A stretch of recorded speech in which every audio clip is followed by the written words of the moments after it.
How's it going? Andrew here, and welcome to the Creative Endeavour podcast, the podcast bringing you inspiring stories from creative professionals from around the world. And in this episode, I'm talking to Thomas Fluharty, who's an amazing caricature artist based in the United States.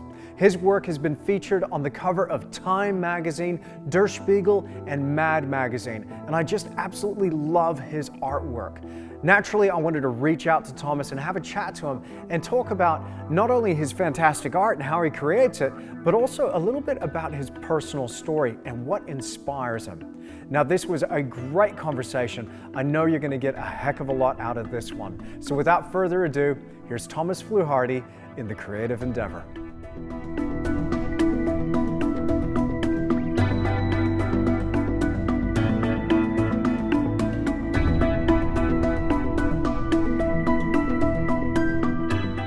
Well, Thomas Fluharty, it is an absolute pleasure to meet you. Welcome to the Creative Endeavour podcast.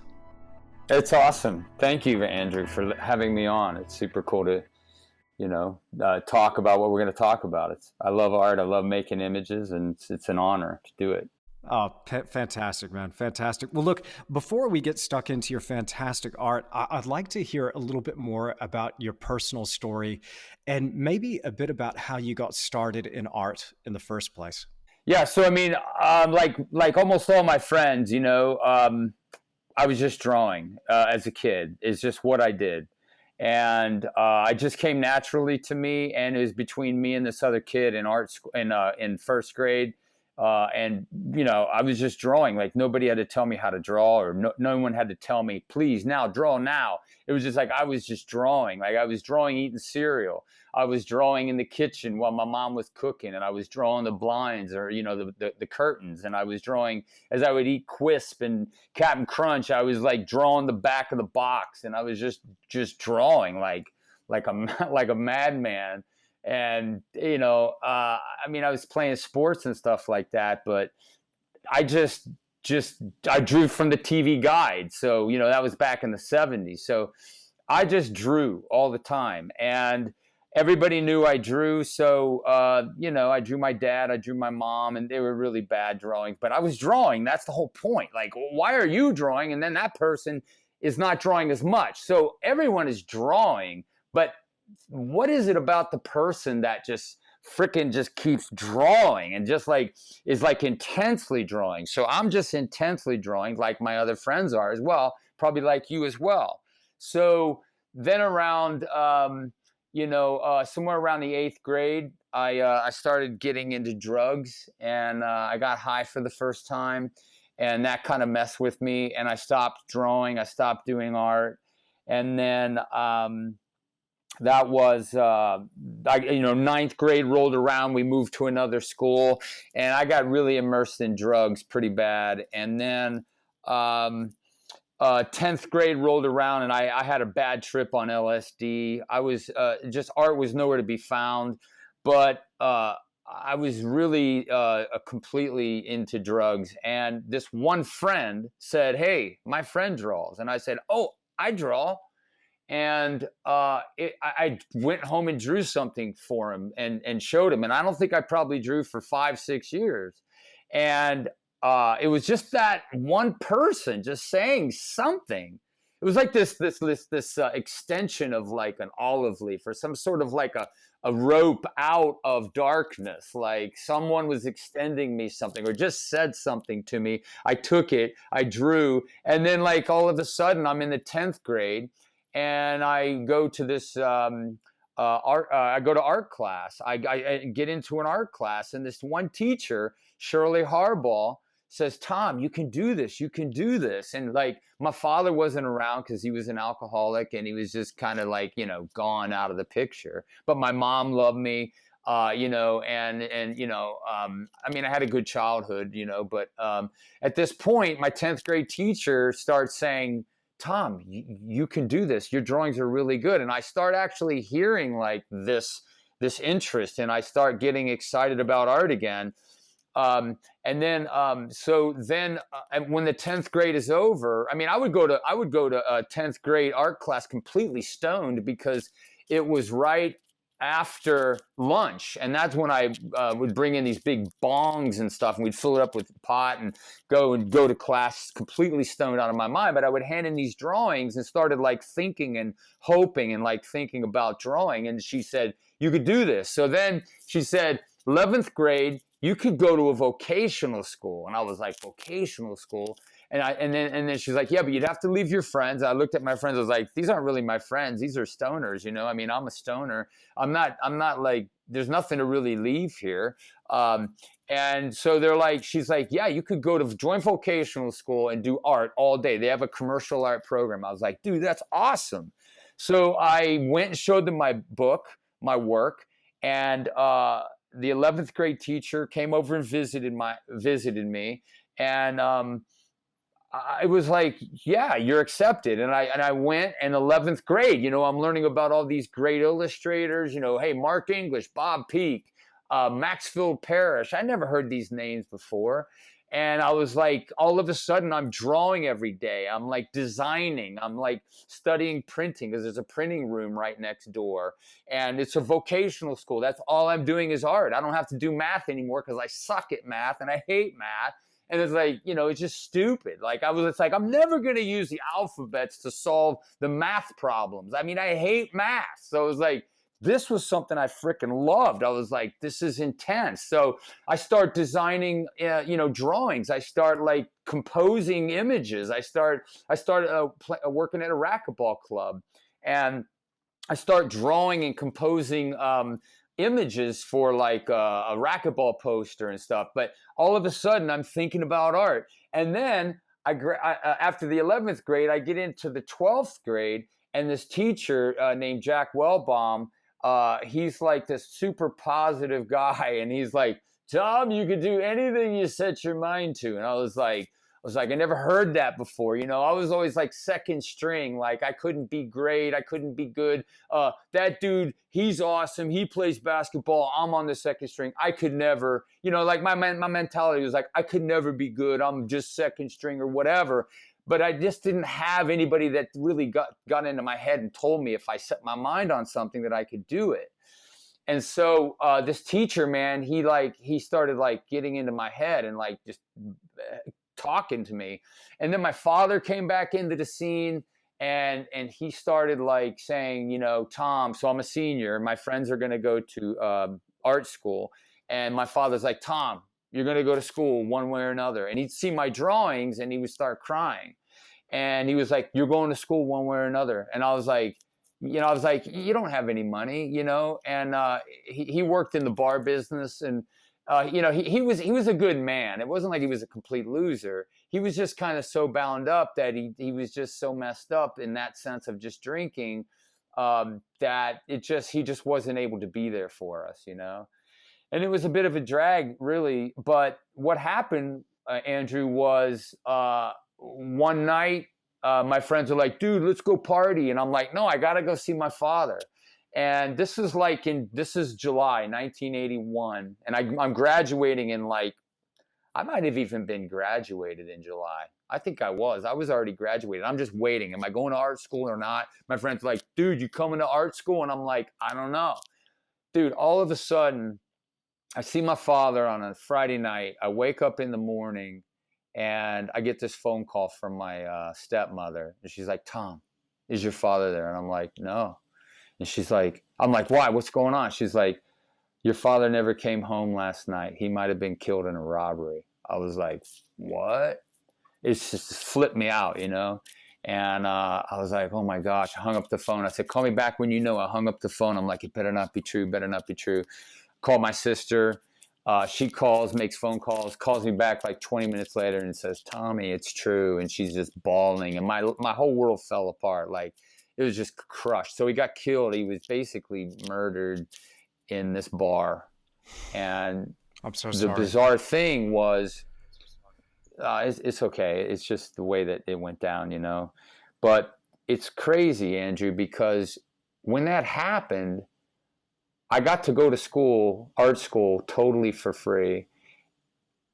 And because he was killed on the job, I got workman's comp and social security. And I got advanced placement because I had already been through, 11th and 12th grade of a vocational school. So it was insane. So I go, all of a sudden, this door opens up and I walk through it. Now I'm in Pittsburgh. And I'm like, I'm going to do this for my father. I'm going to be the best. I'm going to do this. I'm going to do that, And then, I stopped basically, getting so wasted, but I was still drinking and stuff. But basically, I was drawing a lot of rock stars and stuff. And I went and saw this one art director in Dayton, Ohio, when I would go home for Christmas. And he'd say, Tom, I said, hey, can I come in and see you? I said, I saw you. I met you a while ago, but would you be able to look at my work? He said, sure. He opens up the door in this cool agency in Dayton, Ohio, which was full of illustrators. And he looks at my work and he says, look, you draw Pete Townsend and Mick Jagger really cool, but I don't buy Pete Townsend and Mick Jagger. You need to make yourself marketable. He goes, have you ever done markers? I said, no. He said, do markers and your foot is in the door. I was like, oh my gosh. I went back to art school and did markers. I took this marker class and everything I did was in markers, everything. And I was always wanted to be an illustrator. Like I was on fire. Like this was my only hope. This is all I have. Like I don't have any other skill sets. I'm like, being an artist is it, man. So I learned markers and I graduate and I had this one offer in Pittsburgh to do renderings for the newspaper. They kept blowing me off. And then finally my friends were like, dude, you want to live in New York City. Why don't you send your work to New York City? And so I sent my work to 2 places in New York City. There was a book called The Black Book. It was a source book showing these different places in New York that hired illustrators. And out of the blue one day, I get a call from this gruff New Yorker. And he's like, you Tom Fluharty? I was like, yeah. And he's like, you draw? I was like, yeah. And he's like, you draw out of your head? I was like, no. He's like, well, come on up and we want to meet you and look at your work. We love your work. I was like, that's insane. So they fly me up to New York. I'm 21 years old. And I try out for a week. And there's a dude working there named Ken Bald, who's he just actually passed. He's one of my dear friends, but he was 98. So at that time, in 1983, he's 65. This dude's been around the block. He's best friends with Stan Lee. He did Dr. Kildare of Dark Shadows. He drew those comics.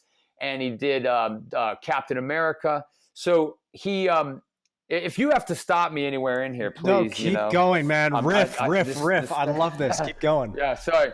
I can ramble. I love it. But that's the point. So all of a sudden, I realized like this dude's insanely awesome. This guy can draw his butt off, and I'm like, I really want this job.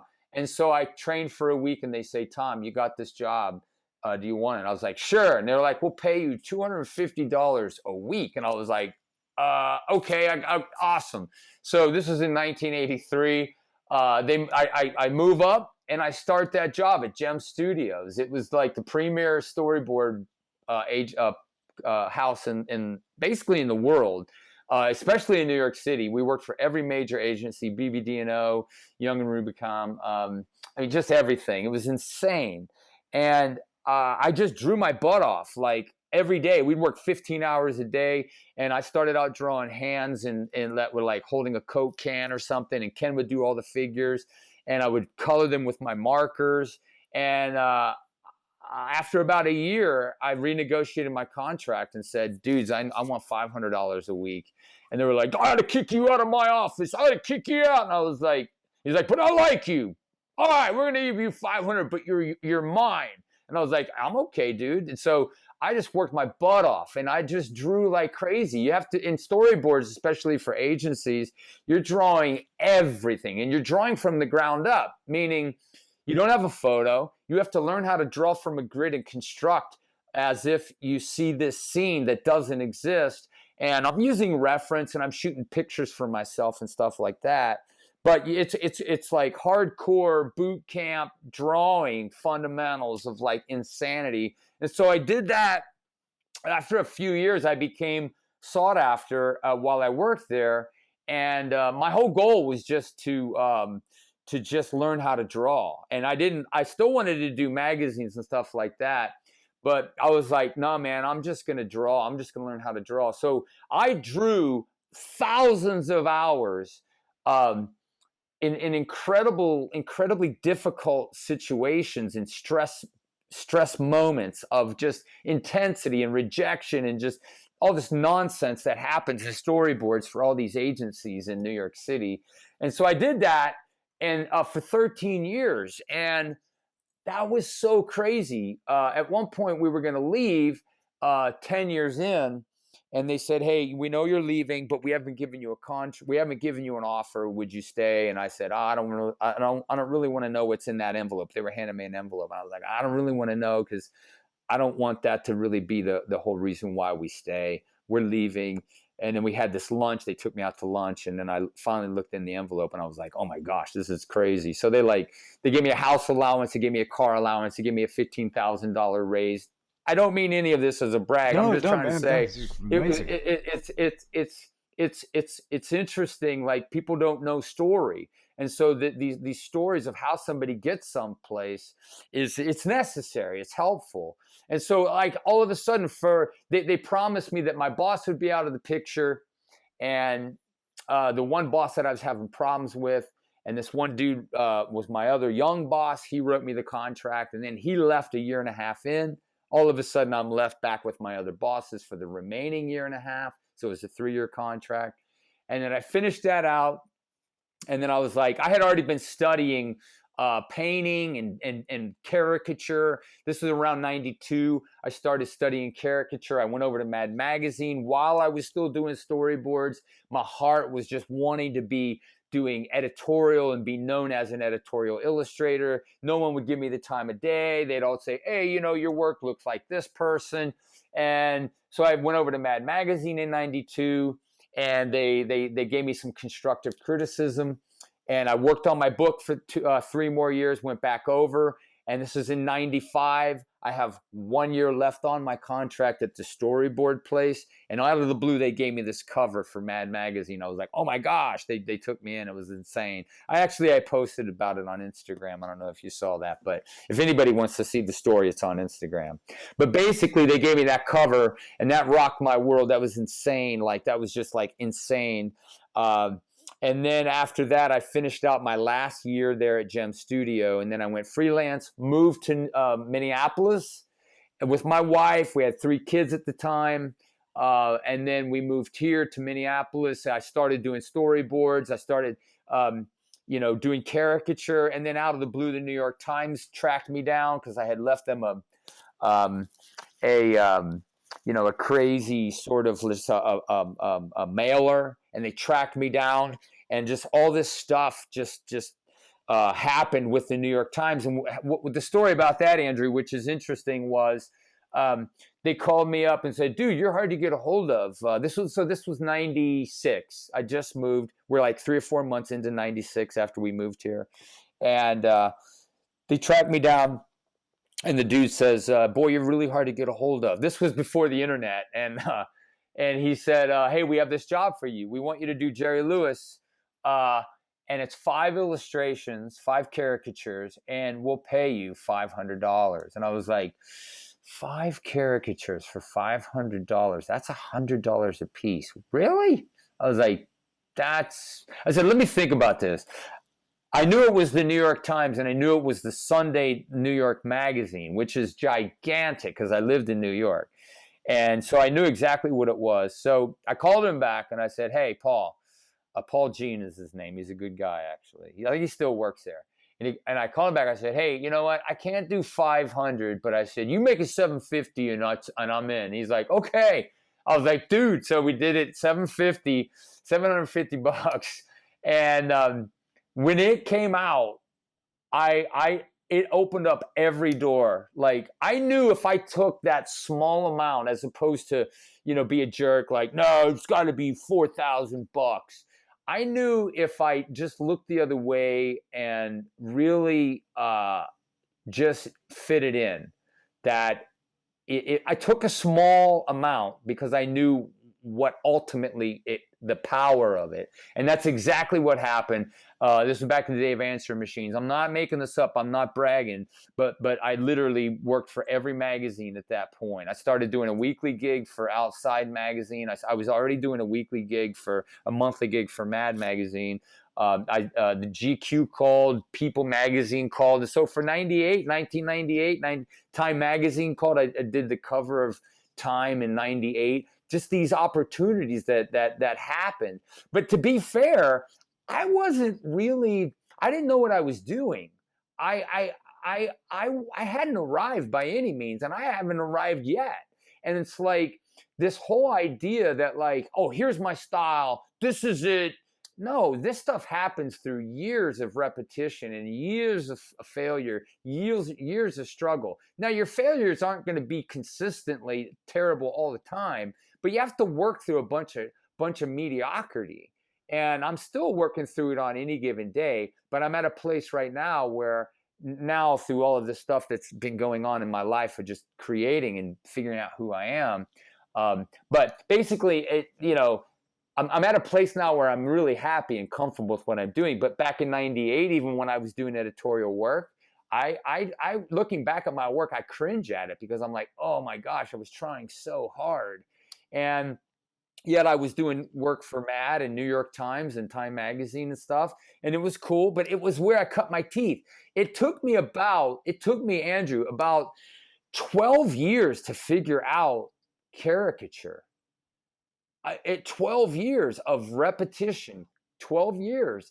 And what I mean by that was what happened was Der Spiegel finally got the cover of Der Spiegel. And this was, I don't know when this was, 2002 or something like that. I'm not sure. But basically, I did the cover. I was like, awesome, I did the cover of Der Spiegel. He goes, Tom, we can't use the cover. It doesn't work. It's too crazy. I was like, what are you talking about? Too crazy. He's like, let me give you a hint. This is what he said. He said, and he's a great art director. His name's Stefan Kiefer. Stefan said, Tom, your work is freaky. Our client base is conservative. Our readers are conservative. If you draw George Bush on a globe shooting his guns and he's all skinny, it's scary looking. He goes, if you can tone your work down and make it less freaky, you'll get more work. And at that point, I took that advice, that failure of blowing the cover, and I went and did this next image of George Bush as a cowboy, and it was night and day. It actually was gonna win a gold medal, but somebody didn't vote for it. But it was just like this stuff of like, it was like I knew I was onto something at that point, and that was like around 2002 or something like that. And then so right around that time, I had started studying the masters. I had just been an illustrator based off of the only experience I had was like rooted in art school and studying on my own. But right around 2003, I said, I want to start painting oils. And so I went down to a painter here in Minneapolis, and I just immersed myself in his class. Every Wednesday I went down there, and I painted for about 3 years. I studied with Jeff Hernenko. And so this takes me up from 2003 to 2006. And it took me about 3 years to figure it out, like to actually be able to create an underpainting. This dude was speaking Chinese to me. Like I never heard about value. I never heard about rounding form. I just was drawing, and he goes, your work is very linear. So I was copying photographs. I was an illustrator for what? I don't know, 20 years. But he rocked my world. It was like, oh my gosh, I don't know anything. And it was crazy. So right about that time, that's when I really started learning, because I started studying with, a masterful approach, classical education. And then around 2010, I started teaching at Schoolism. I had been painting all the time with Dutch Flemish. And then a little bit after that, I started studying with Joe Paquette, who's an amazing landscape painter. And he's the bomb. The dude is a beast. So I studied for 2 years with him, and for the last 2 years, every Wednesday night with Joe, and he rocked my world. That dude rocked my world. I didn't know what I was doing even then until I studied with him, and it's like, wow. So last 2 years, things have really solidified, and I'm moving, so I want to keep studying with him, because he's not speaking as much Chinese as he was in the beginning. But I'm understanding certain sentences that he's saying now, You and mean so I need you're more. learning Chinese. You Yeah, can absolutely. I'm learning Chinese. So at the first year, I was like, Joe, I don't understand anything you just said. Second year, I'm like, hey, I think I heard a sentence that you said finally. I understand that sentence. So I'm understanding more and more, but I still need to study with them, and because it's deep. You know what I mean? So anyways, that's a long, I'm sorry. It's just a That's beautiful. long-winded, No, you look, know. Thomas, that's fantastic, and I really appreciate you sharing so much of your story and being so open with me about this. There's so much there that I want to go back to and unpack. But again, I really appreciate this, and it's just an amazing opportunity for me to have a chance to connect with you because I've been looking at your work for years and following you on Instagram for a long time. And every time I see one of your pictures come up on my Instagram feed, it just I get this reaction. It's just I react to it on a number of levels. When I look at it, I see somebody who not only has an enormous capacity for the material, but also just you know your subject inside and out. And I do want to unpack the caricature side of things because I really love your characters, and then your different things from the mad world of dogs to sharks to superheroes, all that stuff. I want to talk about that, but I want to go back to something that you said because there's this there's this thing I get a feeling about you where maybe I reflect a little bit of this as well because I get triggered in a way when I hear from my subscribers and followers and when they're emailing me something they're talking about they have a plan A and a plan B, and when they're thinking about their creative direction, their creative journey in their life, it's like, well, yeah, if the art doesn't work out, I'm going to go study medicine, or if this doesn't work out, I'm going to go into accounting or whatever, because at least I can make some money that way. For a guy like you, though, it sounds like there ain't no plan B. There was never another option. And for me, I was a serious kid. I was a real serious kid. If you asked me, what are you going to be when you grow up? I would have said, I am an artist now, and that's not going to change. And I would Yeah, have said yeah. that to you That's as a awesome. 12-year-old. That's But awesome. and then it That's was in high awesome. school. I was like, no, it's art or death. So That's awesome. I was really Yeah. serious, and I imagine you were a bit like that also. Yeah, I mean, it's actually just understanding that I don't have anything. I don't have anything. I don't have anything else that I can do. I mean, I'm decent at sports, but I can't make a living. You know, I'm not like I'm average. Uh, but you know what I mean? Like, it's just this is something that it's who I am. Like, I mean, I mean, I drive down the road and I almost get in a wreck because I'm looking at a shadow on a barn. I mean, I'm just saying we're all like this. I mean, the artists that are intense, like I'm intense. Like this is like this is an intensity of of life and living and breathing and eating it. And I can't wait to go draw. So, but it hasn't. I mean, it's always been that way, but more so in the last few years. I feel like I'm starting to create at a level that I'm feeling different, and a lot of it's just by studying with great people, and then starting to actually believe that I can do this, and I can create. And I mean, I see so much amazing talent. It's insane how great my friends are. They're insane, and yet I don't have to be better. I just need to just work out what I'm doing. So this whole, like you said, this idea, I don't have anything else I can do. I don't have anything else. I don't have a plan B. I mean, the only thing I've done is I've just sought to learn things as much as possible about business, about thinking properly, thinking about social media. How are my friends doing it? What are you doing? What's your camera you're using? What about, and I built my site in 2013, Pascal Campion, who's an amazing artist. He's a friend of mine as well. Dude's insanely awesome.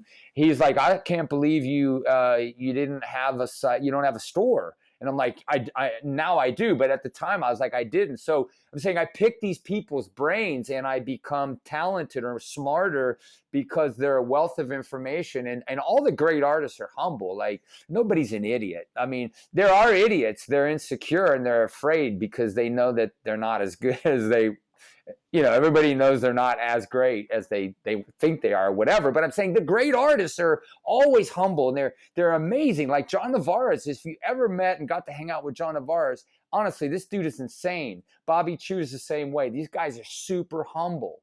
So it's like getting around these people, you can grow and learn. And to get back to your question, this is all I have. So I use my time and I use all the networking and the friendships that I have as I try to respond to people. I don't try to be an idiot. I don't try to be a jerk to anybody, because you never know. That person that isn't that great could grow up to be a monster, and they can be incredible. And just if you can help them along the way, like, we're all trying to help each other. Nobody has the market. Like, nobody, even the artists I've named, they're limited. That we're all limited. We're not awesome at everything, so we're all like trying to help each other. And I think that's the cool thing about it. It's interesting because I think there's a couple of reactions that you can have when you're looking at art today, and some of these heavy hitters, these amazingly talented painters, sculptors,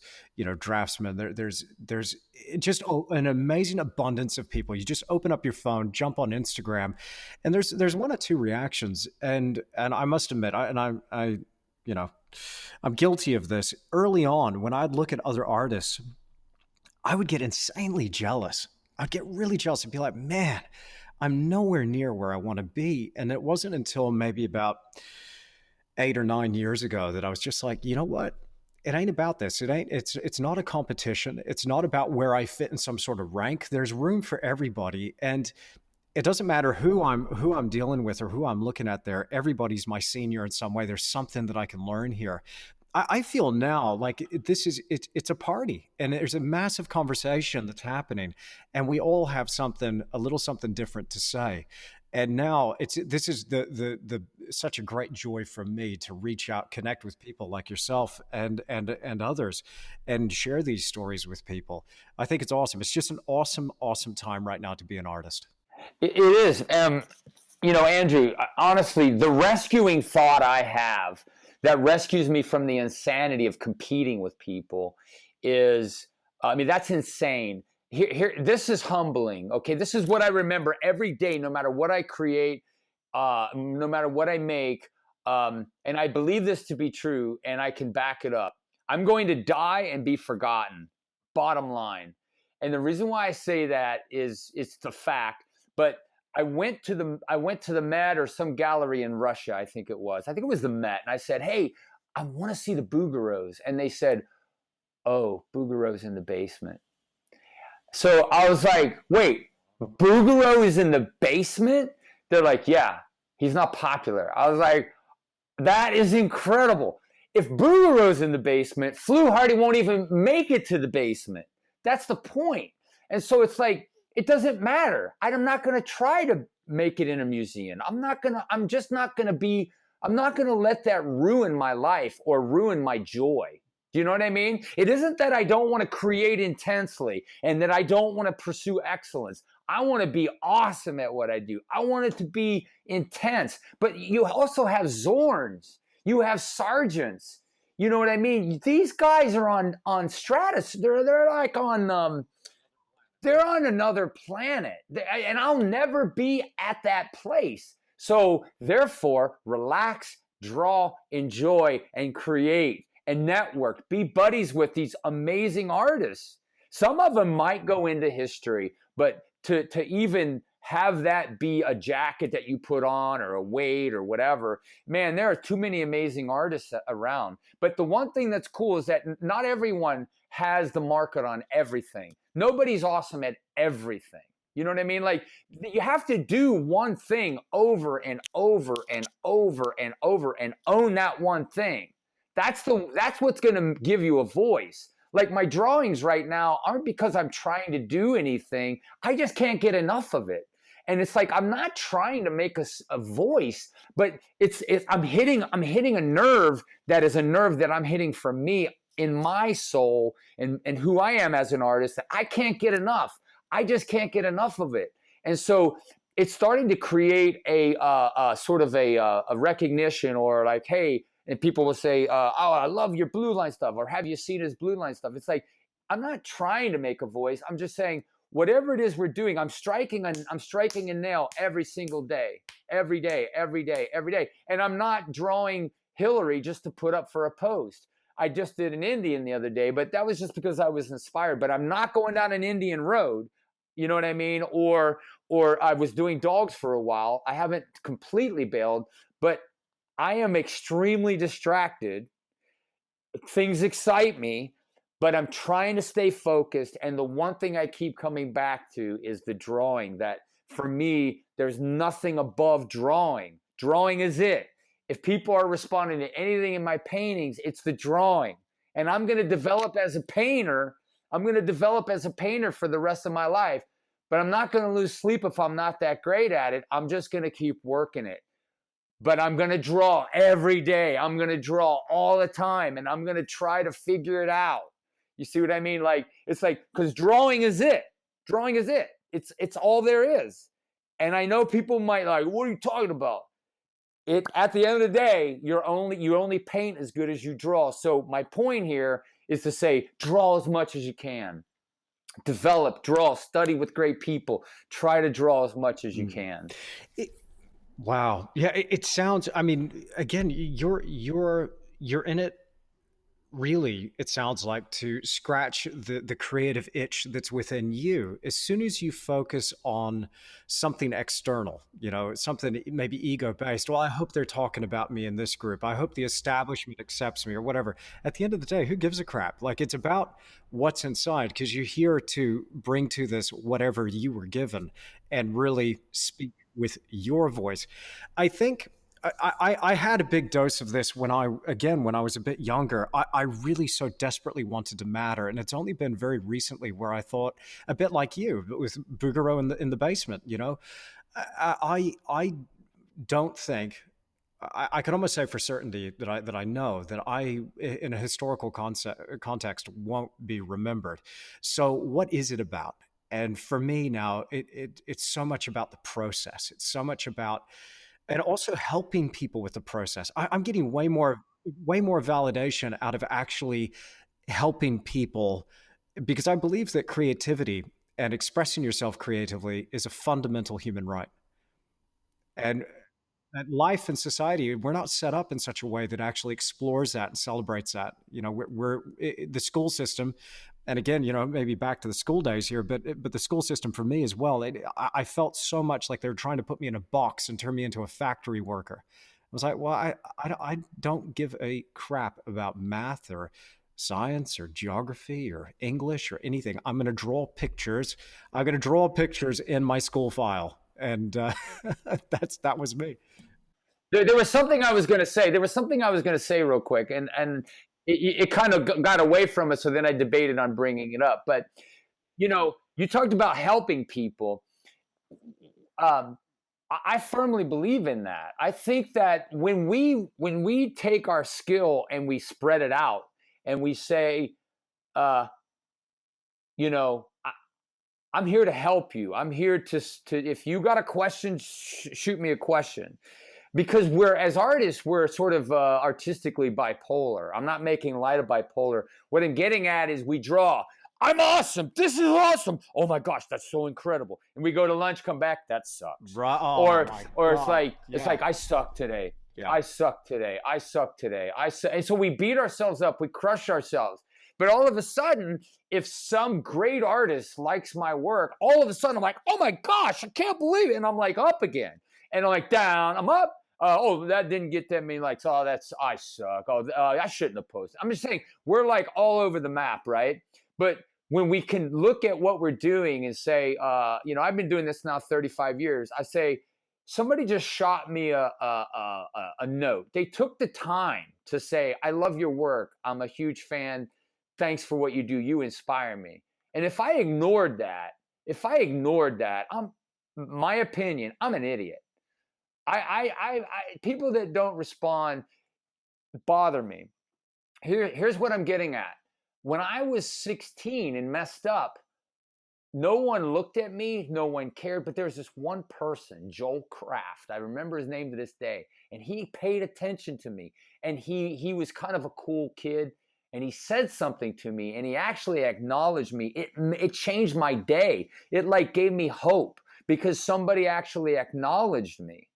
And it was like I was so broken that when this person just paid attention to me and just acknowledged me and he was cool, I was like, oh my gosh, he's befriending me. He's actually, I'm just saying, it changed me, right? And it gave me hope.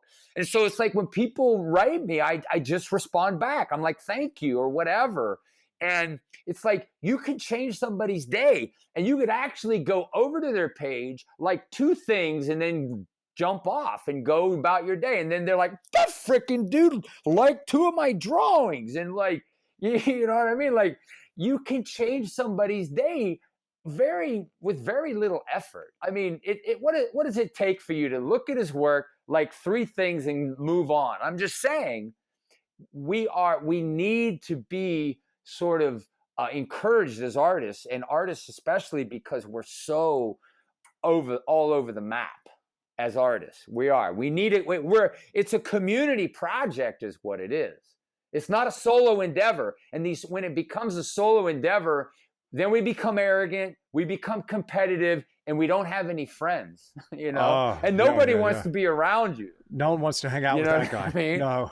No, he's like, you're an idiot. I mean, who cares? I don't care that you're good. You're an idiot. Yeah. You know what I mean? Absolutely. And at the end of the day, I mean, when you're around people like that, it's almost like smelling salts. It just hits you. It's like, whoa. And it's like, yeah.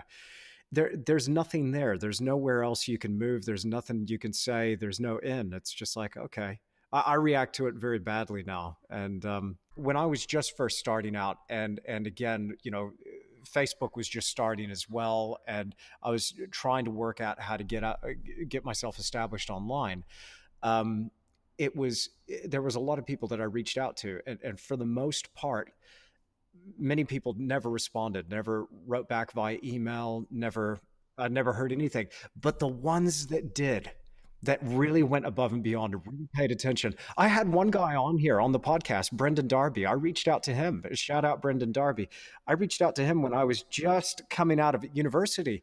And he just basically just sent me this really long email and just said, here, kid, this is what you got to do. And I was like, wow. And, see, that's cool. I like that. It was advice, a bit like what you're saying, it was, you have to be dedicated to this thing. You have to be prepared to spend a period of time like 10 years. So I imagine when you're saying something like spending 12 years just to get your head around caricature, oh my goodness. I hope that causes a light bulb moment for a lot of people out there, just with the kind of time that we're talking about here to actually master what you're passionate about. Yeah, it's repetition. I mean, all it is repetition. It's, there's the 10,000 hour rule. I think you may have heard of that. And it's just that don't expect. I tell people, like, especially when I've helped young kids draw, I'm like, don't think you're going to go hang that on your wall. That drawing is getting you somewhere. I mean, because we're moving, I just discovered all these terrible drawings and paintings that I was constructing in 1992, and it's embarrassing. I was just trying so hard, and all I needed, it's brush mileage. For me to be a great painter, I think I just have to paint all the time, and I just have to paint all the time for like 5, 6, 10 years, just every day. That's all I do, and so it's like, it's okay. I'm not gonna, I love painting. I really, really love painting, but I haven't painted as much as I've drawn. So I'm not staying away from painting just because I'm not as good at it. I'm like, I'm not worried about it. I'm just creating how I want to create, and it doesn't matter. And I love painting, but I'm saying, this whole, you need brush mileage. You just need to work out mediocrity. Mediocrity is like a snotty little brat chasing you around. You just got to like knock him away. He's just snotty, and you'll get through it. It just takes time. Would you consider yourself a disciplined person? Do you think it requires discipline to do what you do and put in the type of hours that we're talking about here in order to build up that mileage? Well, yeah, I mean, it goes without saying, discipline, discipline when you love something isn't really like you're not gritting your teeth. You just can't stop doing it.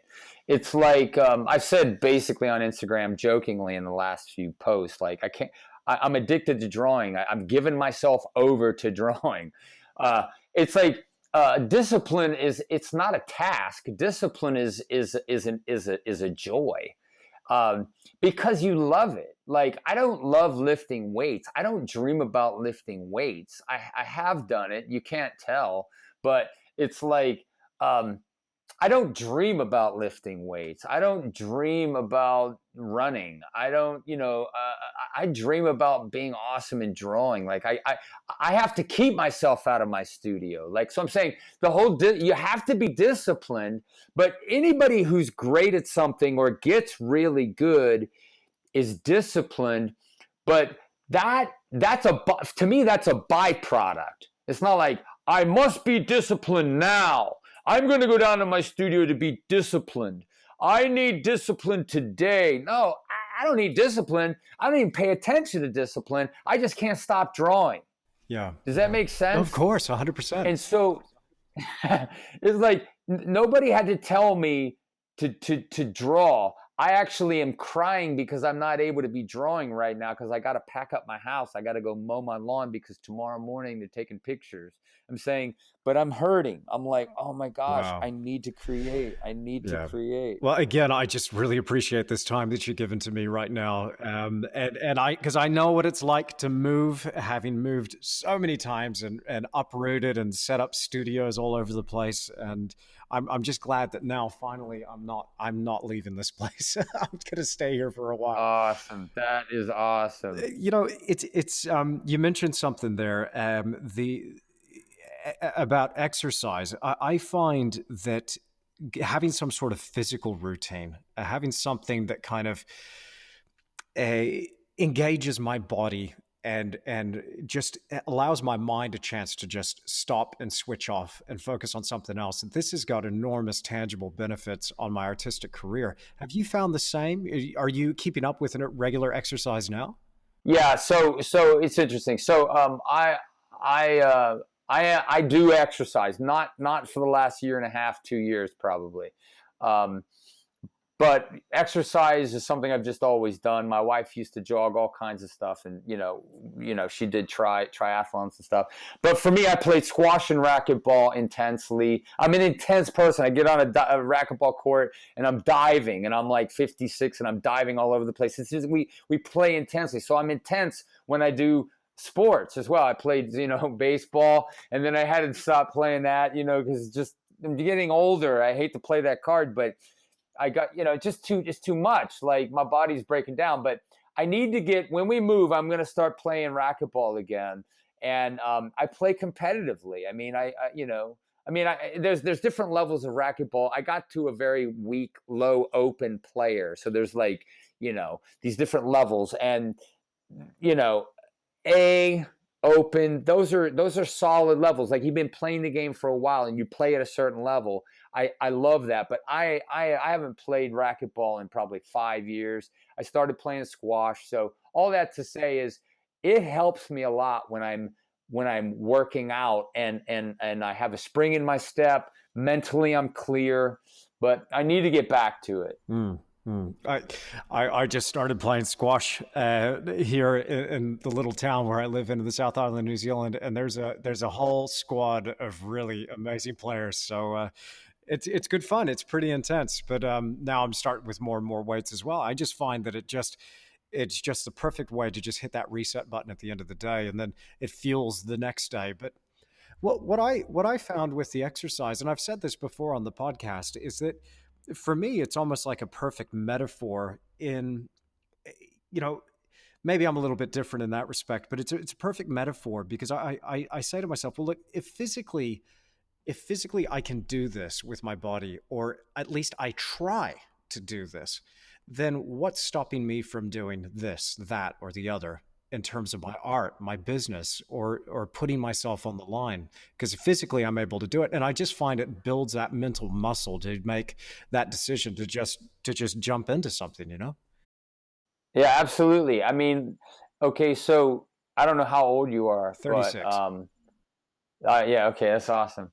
So I got you by 20 years. So as I look at a chunk of time, I'm like, wow, that was 30 years. Oh my gosh, that was 30 years. What?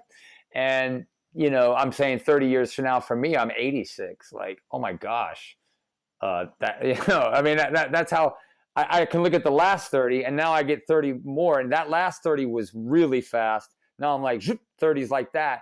So I'm realizing the importance that I need to take care of myself, because I honestly want to just keep creating, and physically taking care of yourself is key. Like Bobby Chu is hilarious. We were eating lunch somewhere, and he ordered hot water, and I was like, "Why are you ordering hot water?" And he said his grandmother drinks hot water every day, and she lived to be like 100 and I don't know 3 or 4. So he wants to live to be 100 something and just creating, So it makes sense. I mean, who knows? Who knows what you would create? I mean, my goodness. I mean, what will my artwork look like in 10 years? What will your artwork look like in 10 years? I mean, honestly, if you look at the artwork I did at 36 to 56, it sucked. And it was at a level, not to be lame, but it was at a level. But looking back, I'm like, man. So Andrew, you throw 20 years on yourself with like really applying and being aggressive and being disciplined, you're going to be even more of a beast. And I mean, I would throw in for everyone to study with great artists. Don't think you can do this on your own, because you can't. Great. Look, Bouguereau handed down what he knew. Sargent had a teacher, and all these guys, they learned from great artists. When I studied and went and studied with Joe for the last 2 years consistently, I mean, I'm not the same artist, and I'm thinking about things that I never thought of. So this whole idea of you might have a long life, take care of yourself, but study with great artists, because you need to humble yourself and say, teach me, tell me. I want to be awesome. That's what Bobby Chu does as well. That's what schoolism is all about. Sorry for a plug there, but schoolism is all about these great artists that are just like available.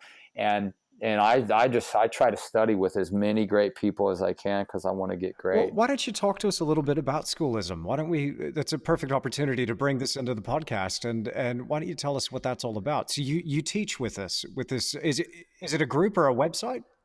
Yeah, so schoolism is an online school. Schoolism is just, schoolism.com. I always say schoolism is spelled wrong. It should be titled coolism, because it's so stinking cool. Like, schoolism is awesome because it's like all the top artists I'm not trying to put myself in this category, forgive me, but I'm saying that the top artists in the world teach there. Nathan Fowlkes is brilliant. All these artists, Alex Wu from Pixar, DreamWorks, Alex Blasik is an amazing sculptor. All these dudes who are rock stars have these classes, and you can subscribe for like $30 a month and watch all of them. And it's insane. Dice, I think it's Susumi. He and Robert Kondo have classes there. These guys are incredible artists. He's work at Pixar. Insane. And we've created these classes. You can subscribe and watch them for $30 a month, all of them. And so that's one way to soak in the information and learn all these different classes, from digital art, sculpting, color theory, figure drawing, all this stuff. I teach drawing and painting, so one of my classes is the fundamentals of drawing, and that's a good entry level of, like, I get people saying, you know what, I drew ever since I was a kid, but I never had any formal training. This is 5 weeks of like the fundamentals. And then I have a drawing and I have a painting class with Dutch Flemish. If you want to learn how to paint Dutch Flemish, you can watch the videos. If you want personal critiques, then that's like a grand. But you're using a grand in an amazing way. You're studying with someone who, if you go to art school, I mean, you're gonna spend a ton of money. But this is personalized, and so basically how it works is I've recorded 5 or 6 weeks of these different phases of painting, and you pay for the class, you watch the class, the video, the first week, and it's on drawing or whatever, and then you do the homework assignment. You send it back to me. I pop it open. I record it on my screen. I send it back to the person, and I advance them on to the next class. So that the next one is the underpainting. They watch that one. They do the homework, send it to me. I pop it open. I critique and record and talk to them. I send it back to them. I advance them on to the next one. We work all the way through. Great idea. And they send me. It's like you're one-on-one in my studio. And it's personalized care information, recording over with Camtasia. I send it back to you, and we watch and we interact. I interact with you for 5-6 weeks. Some of them are 12 weeks. There's character design. It's insane. It is so cool. And it is. I think it's the premier art instruction, only because of the artists involved. I mean, I'm starstruck with these artists as well. They're amazing. So look, like I said, if you want to learn, I wasn't trying to work the conversation towards schoolism. No, I love that. It was please, just you're welcome. Yeah, please. I didn't mean it as a plug, but I'm just simply, it goes into the idea of wherever you are. I tell people, wherever you live, try to find out who the great artists are. Go study with them. Go plein air paint. Go learn how to plein air paint. Study with great artists. No matter what your skill sets are, no matter how long you've been doing it, do anything you can to learn something every day. I'm reading this Disney book. I don't have it with me. This Disney animator wrote it, and I said, you know what? As opposed to sitting on the toilet looking at Facebook or Instagram, I'm going to actually read this book every time I use the bathroom. I'm saying, whatever. I'm going to use my time. Yeah. I'm not going to eat my lunch and just look at stupid Instagram. I'm gonna read this book. And so I just sat down and just for 2 minutes, I picked up something extremely valuable. He said, when you draw a figure standing there leaning on a bench, don't draw a figure leaning on a bench, draw a verb. Don't draw a noun, draw a verb. I was like, that's insane. And I read for literally 3 minutes, and I learned something intensely in 3 minutes. So it's like using my time extremely valuable. You know what I mean? That's awesome. It's really fantastic, because I have a lot of people reaching out to me who are asking about studying art and wanting to go to some sort of institution, some sort of tertiary education, or an atelier or something. I try to avoid the university system. I think if you want to learn real tangible skills, there are so many options out there. And really, when you look at it, there's actually never been a better time to be an artist, in my opinion. I just feel like there's so many opportunities that we have, not only to learn, but also in terms of being able to go into a profession using our art. If we're not going down the fine art route, at least we can actually have our work do something like, feature as concept art in a movie, or work in some sort of advertising, or like magazines, like what you've done throughout your career, in addition to the fine art stuff. I just think this is an unbelievably exciting time and a real time for optimism. Yeah, absolutely. I mean, so I kind of put it this way. So my daughters are basically, they're all artists. I have 5 daughters. One we adopted from Russia, and she's not an artist, but the other ones are. So one has a 501c3 called Anchor of Hope in Bolivia, where she's ministers to these street kids. So, but she played music, and my other daughters are all artists. One of them, one's a sculptor, really amazing sculptor. Madeline Lively Fluharty, she's amazing. She's young. She's like 24 or 5.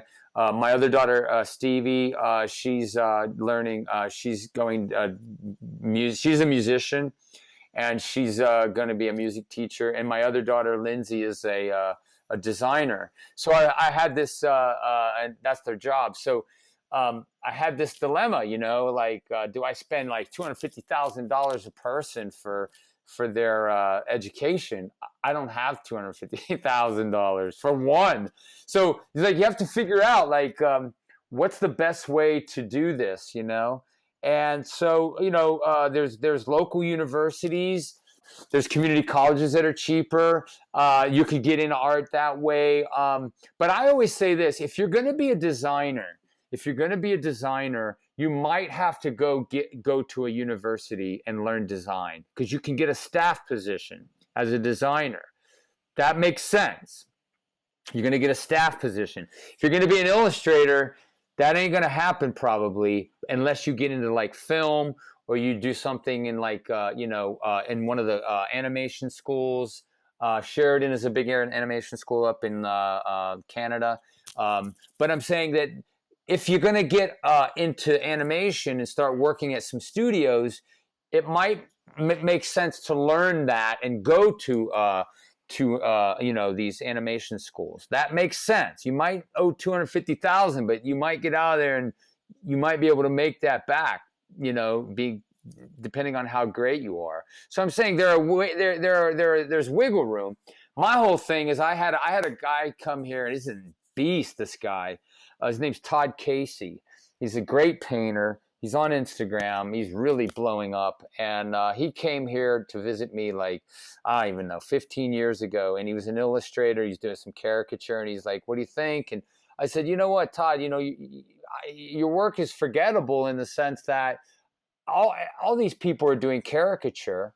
I don't think you should do caricature. I was like, I don't think I said your work is forgettable, because that's not a helpful phrase.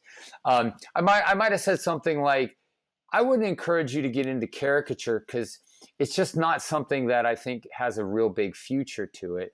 I said, but what you might want to do is, I said, my advice to you is, if I think he was graduating, I said, go study with someone great. Go study with an atelier somewhere. Just go study. And that's what he did. He went to study with Jacob Collins in New York City, and he studied for like 4 or 5 years, and he still works at Polo with Ralph Lauren. And now he's doing just these amazing still lifes. He's incredible. And it's blowing up for him because it's solid. He developed solidly as an artist. So all that to say, yeah, you can go to art school and pay, $300,000. But at the end of the day, what you really want, and if you're going to get a staff job, go for it. That's fine. But if you can't, try to develop and study with great people, because at the end of the day, you just have to be awesome. That's what you have to be. That's it. Yeah, absolutely. I would really love to ask you about your art. And really spend a bit of time just focusing on that, because again, I'm blown away by your work. There's a freedom to it, but at the same time, there's like this exacting quality to it as well. When you're doing a caricature of someone, it just, you nail it. One of my favorites that I saw on your website, because I'm a big Princess Bride fan. There's Inigo Montoya right there, and as soon as it just transported me back to my childhood. But you've got so many different things on there, from your mad world of dogs, the sharks, the caricature, the pop culture, and the superheroes, and all this stuff. What inspires you to create when you're about to make a drawing? What's the trigger for you? What's the thing that causes you to go, I've got to make that? Right. No, that's a great question, Andrew. I'm still trying to figure that out. Like I just did a drawing of this guy Lee Rocker with the Stray Cats, and last thing I was going to do was draw Lee Rocker in the morning. But I can't remember how I stumbled upon the Stray Cats. I might follow them on Instagram. I'm not sure, but all of a sudden, I was on the Stray. I like the Stray Cats a lot. I listened to them in the '80s, and all of a sudden, I just saw this really cool photo of Lee Rocker playing his bass, and I was like, dang, that's awesome. That thing just gripped me. And I was like, I shot a screen snap of it and I said, when I get a chance to draw, I'm going to draw that in the morning as a warm up. I just want to fricking draw that thing. And I just wanted to work out some things. I wanted to play and experiment and draw wonky because I'm drawing Star Wonk right now, which is Star Wars. And that happened because a friend of mine sent me his Luke Skywalker. Glenn Ferguson, who's really a great caricaturist, he's a friend of mine. Glenn Ferguson, he sent me this sketch of Luke Skywalker, and I was like, "Oh my gosh, that's freaking awesome!" And it just made me like, "Wow, that's cool." And so I shot a screen snap of it and I said, dang, I really want to draw that photo that he drew from. But I was like, I can't do that because I would be stealing his thunder, and then if I posted it, because he didn't post it, it would have been unethically not cool. But it fired me up. And then I was like, I saw the idea that like, there's a whole world there with Star Wars. And so I just started gathering all this reference. I started studying Star Wars, and I just gathered these few images and said, I just want to draw this. I want to draw Star Wars wonking it out. So because he had fired me up, I did this one drawing of all of Princess Leia, Luke, Han Solo, and Chewbacca. And I just composed them. I took 2 photos and combined them together. The one thing I don't want to do is just copy a photo. I want to like make it say something. So I combined 2 of them together, but I kind of wonked it out and said, this is funky. This is wonky. And I was just not really trying. I was just like, screw it. If I mess up, it doesn't matter. And I put it on this 11 by 17 piece of paper. And there's these intensities that I have to do. I have to make sure the whole drawing fits. And as I draw Luke, then I've got to leave room. I've got to design it all because it's only 8.5 by 11. It's 11 by 17. And there's no erasing because you can't erase. This pencil doesn't erase. And I'm like, this is nuts. And I was like, does that really look like her? And I was like, I don't care. And I just like created this drawing and I was like, this is awesome. This thing is freaking cool. And then I posted it and it freaking like connected and people like went nuts over it. And I was like, I'm on to something. But I loved it at the same time. So I wasn't just trying to do this to get people to like it, but Ian McKay, he designed all these characters for Star Wars and worked on all these Star Wars. He actually shared it. So that was like a huge validation. Like, wow, if he shared it, that's cool. And then it just became this idea that like, there's more here. And so I just basically, like with Inigo Montoya, he's like, I committed my life to finding the six-fingered man. It's like, I committed my life the last months to drawing Star Wonk because it just has gripped me. And so it's like, I've committed the last number of months and I want to commit more to it because I'm not done with it. And so it's like that idea of, if I'm gripped by it, I'm not going to let it go until I feel like, no, number one, I can't sell it. Or number two, it's not, there's not enough there for me. So I'm still drawing dogs, but right now I'm sort of off of dogs for right now. And there are reasons why I'm not drawing dogs, but I'm on to just continuing to draw. And now I'm doing the Star Wonk stuff. And the whole point is this: it always has to have a reason. It always has to, number one, be able to sell it. That's number one, honestly. It has to be something that connects a nerve, but it also touches a nerve. But I also got to have a little bit of an understanding of it. And I do like Star Wars. I'm not a Star Wars geek, but I love dogs. I love sharks. I love everything I've been drawing. So there's always this love connected to it. It's a passion connected to it. So when you infuse it with love, it's going to say, someone's going to look at it and say, wow, there's something about that.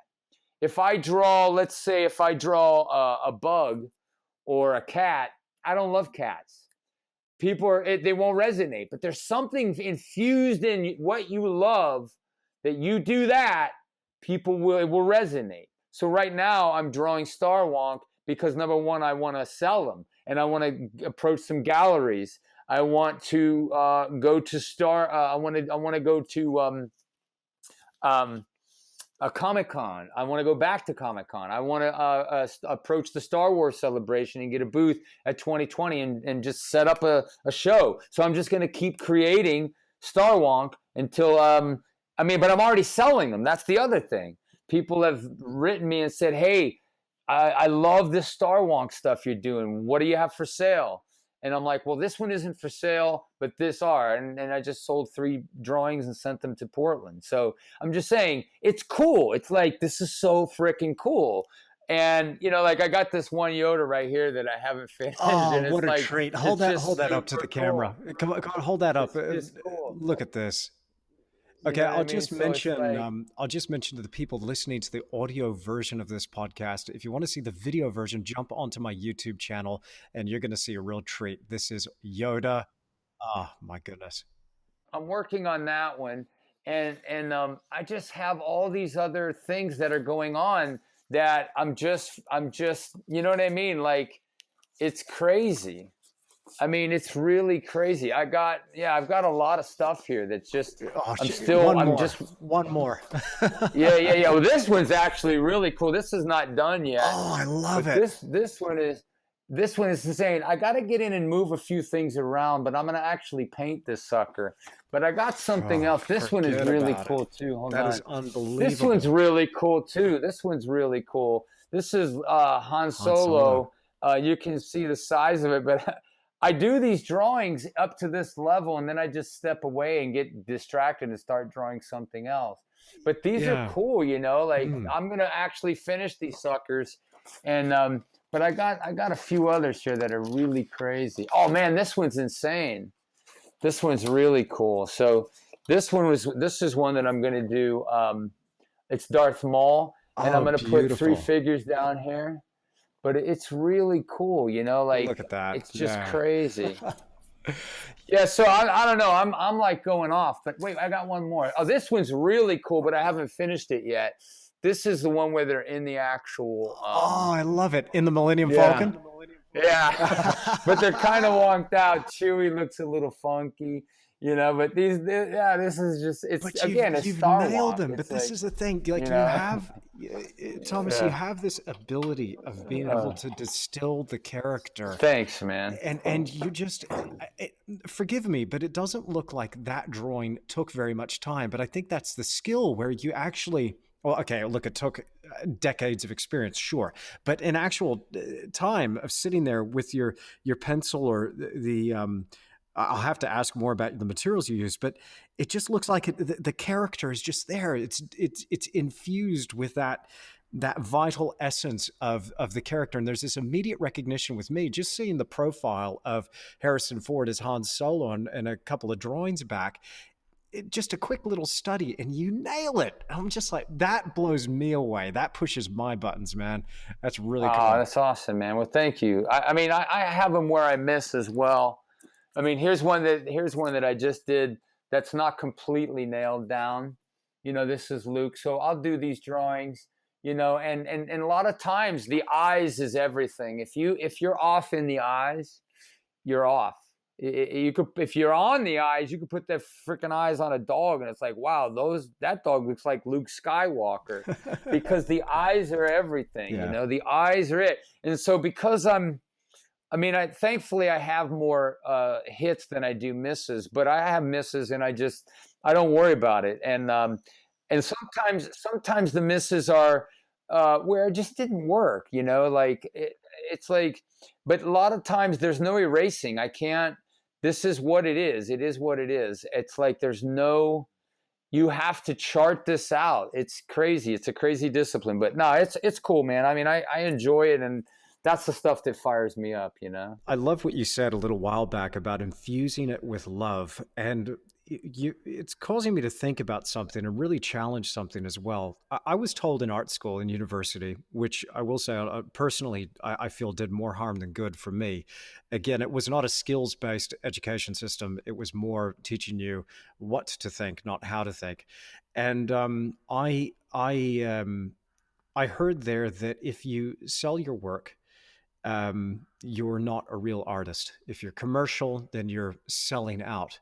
And I love what you were saying there about infusing this thing with love, but you seem so excited to actually make the sale and connect that with somebody. I love that. So how do you maintain personally your authenticity and your personal integrity and at the same time have a healthy commercial art business? Okay, yeah, that's a great question. So anybody making stupid statements like that is literally stupid, and usually they're not the ones selling their work. Those are the ones that they're. I mean, look, you talk to anybody great, and people want to buy their work. They're selling their work. Bouguereau, for example, I just saw a Bouguereau show. So Bouguereau said Bouguereau is a businessman, and he said, and I mean, he's one of the greatest artists in the history of the world, hands down, painting and drawing. It's not even debatable. He said, I found out that when I draw gory ghosts, those don't sell as much as nymphs and angels. So I need to draw more nymphs and angels. That's what he said. Meaning, oh, you're selling out. No, I'm not. I'm making $1 million. That's what I'm doing. And I'm doing what I absolutely love. So he literally did. He made tons of money, and that was financial freedom for him.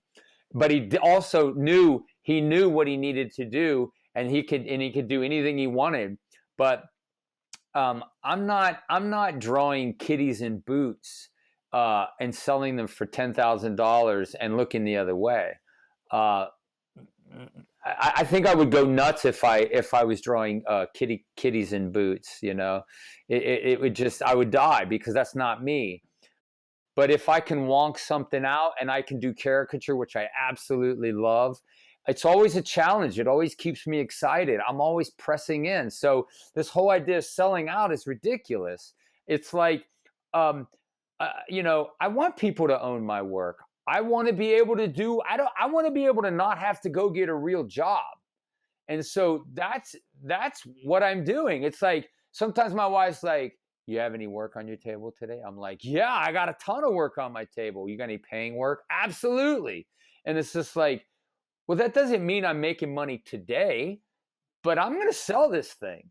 And I used to do storyboards, and it used to be like, I'd make money, you know, every couple of days. I don't have to make money every day because I'm teaching on schoolism, but I'm also selling my work. I'm creating stuff and I'm selling it. You know, there's a lot of ways I make money. I diversify my skill. I don't just do one thing. And that's a real problem. If someone is only going to sell kitties in boots, that's nuts. You know, just one thing. If you just do storyboards and that's where you park yourself, when storyboards goes away, you're toast. So it's like, I'm diversifying. I'm creating. I mean, I got books that I'm going to create in 2020, and then I'm going to take them and sell them. I'm going to put them on my website, but I'm also going to go to some shows and I'm going to sell them. So I'm saying I'm always creating. I'm always thinking, and it's the things that I love to do, you know? Brilliant. I love that word, diversification. I think as artists today, we don't take that into account enough. And I think this is, again, a really good time to be diversifying, because there's so many different ways you can monetize your art. I learned that lesson the hard way, unfortunately, with, you know, a little wobble in the marketplace. I was in the fine art world selling my work through a gallery and an agent. And I also had some private commissions that I was working through. But with a little bit of a dip in the market, something going on there, what ended up happening, I lost my business. I totally lost my business. So what I do now, you know, I think of it like a tabletop, right? So you got your tabletop is your creative production and being able to sustain a particular lifestyle. And the leg under the table, holding that table up, is your revenue stream. And if you got just one revenue stream coming in from one source, and somebody comes and kicks that table leg out from under your table, you're done. And so if you got a couple under there, hey, you're doing better. And now I've got about 5 or 6 operating there. So if one goes, no big deal. No big deal. So I love the diversification. I think it's vital. Yeah, that's what Thomas Fluharty's Mad Mad World of Dogs is. That's one way I make money. Um, the Star Wonk is another venture. Selling originals, just creating every day. That's another venture. Creating my books in prints, putting them up, making them available. People want to own my work. They want to buy my books. I'm basically, and so I'm saying that's another way that I diversify. I teach at schoolism. I diversify. I love teaching. Doing workshops right now. I'm just started. I'm going to be having a bunch of workshops in 2020. I did 3 this year. That's diversification. It's not wrong to diversify. It's extremely smart. I mean, you should be. If you work at Pixar and that's all you have, they could fire you. I know someone that worked there and they let him go. So, but he has all the skill sets and he can go do anything now. But I'm saying diversification is gigantic, and it just takes some time to think it through. Like what are the ways I can make money so that I don't have to go get a real job? It's my hope that somewhere out there, somebody, maybe that's 10 or 12 is going to hear what you're saying right now, and the light bulb's just going to go off for them. And it's just going to be like, man, I can do that. I can really do that. And hear about what it takes as well. It's interesting, when we're talking about diversification and talking about making this work as a business, you're not only an artist, you almost have to be an entrepreneur. Well, yeah, that's exactly what I am. And so I study entrepreneurs. I follow entrepreneurs. I follow millionaires because I want to know how they think. I'm trying to use my time wisely. I follow entrepreneurs all the time. I read Seth Godin's books. Seth Godin is genius. Fantastic, yeah. He has a book called Purple Cow. Purple Cow's fantastic. It helped me to think. It taught me how to think. I've listened to numerous books. I need to get back to it, But yeah, I'm aggressively planning. Like I need to think. I need to be an entrepreneur. I need to study business. So I just listen. I need to get back to that this year. So I'm doing that right now. So I don't know about you, Thomas, but when I'm drawing and painting in the studio, I find that my mind, my conscious mental space is not taken up with thinking about doing the drawing or the painting, that my mind is actually free. So I find that in the studio while I'm creating, I'm listening to things like audiobooks and audio programs. Yeah. And I think I think we're incredibly lucky to have this thing. Tony Robbins refers to this as net time or no extra time. So you can double up your life basically. Right. So you could be studying full time and producing work full time. Yeah. So are you right. listening to audio stuff while you work? Yeah, I am. I actually am. It's interesting. So I listen to a ton of music. And I listen to Spotify, a lot. Spotify is like constant. And then lately I've been listening to Jocko Willink. Jocko's a Navy SEAL.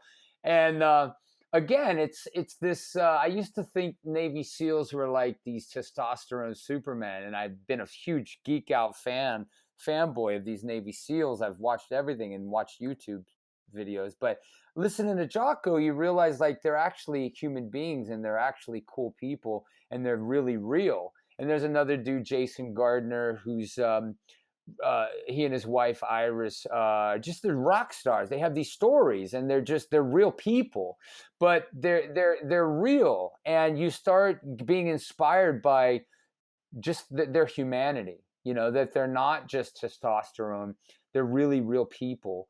And they have lives and they've been broken and they've worked through it. And so that's what I mean. I've been listening to Jocko a lot in terms of like just being inspired by people who are inspiring, you know what I mean?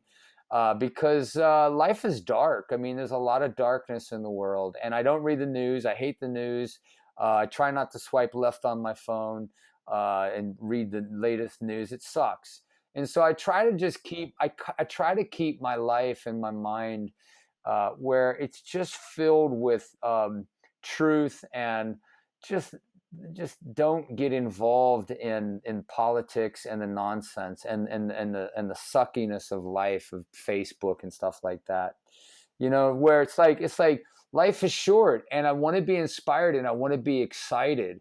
And I think I'm usually excited, and if I create, I feel like if I have joy, if I have joy and I create from joy, that joy will be infused in what I'm creating, and it will resonate. People will look at it and they'll say, "Wow!" And so to create in joy is a matter of disengaging a lot of time from social media.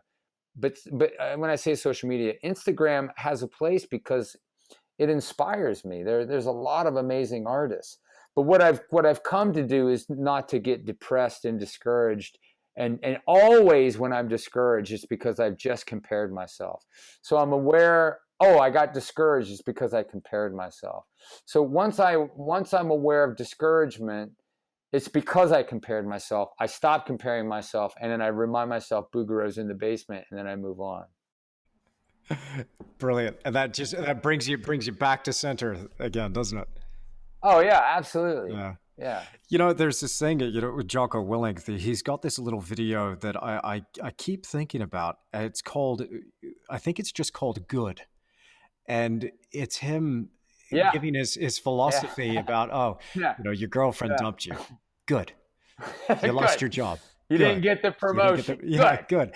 As a way, you want to try to stop eating chocolate cake. Good. Yeah, exactly. Because the thing that it causes you to do, that kind of philosophy, is it reprograms and reframes your brain to actually focus on those negative things that come up in your life and your career as a positive benefit. The amount of people I get messaging me that are discouraged and depressed about where they are with their work. Sometimes I want to send them that little Jocko Willink video, but I don't think it would land quite right if they weren't ready to hear it. But I think that there's something nice about being at square one. There's something nice about having this journey in front of you, about being able to go, you know what, I can see that there are steps in front of me. This is just where I'm at right now. And my feeling right now is just a feeling. And all I need to do is just get past this and just bite off the next chunk and just start progressing in that way. And again, what I hope people will be able to hear from hearing your story as well is that you started somewhere. And so when you look on your Instagram feed or your impressive body of work, that didn't just happen. This is something that it was born out of just decades of hard graft.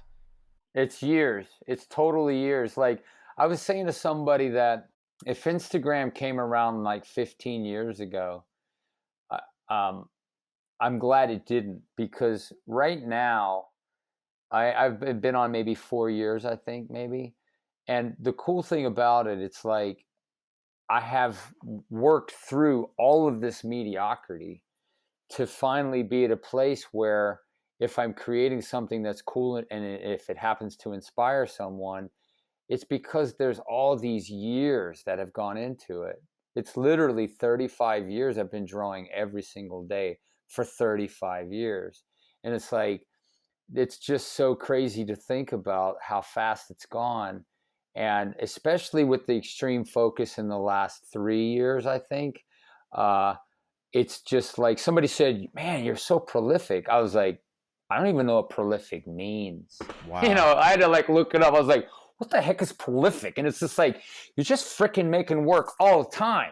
Like Sting is prolific, he's just creating. And another cool thing about Sting is like, he's creating and he's not looking on social media to see how many people liked his work or liked his latest song. He's on to doing the next album with Shaggy. And then after Shaggy, he's doing something with Dominic, Yeah. It's like he's not seeing how many people liked his little ponytail as he sang sitting on a wall as a silhouette. He did that. I don't know what year it was. It was a Piece of My Heart or something. And it was just like, duh. But it's like he's just creating, and he's just creating.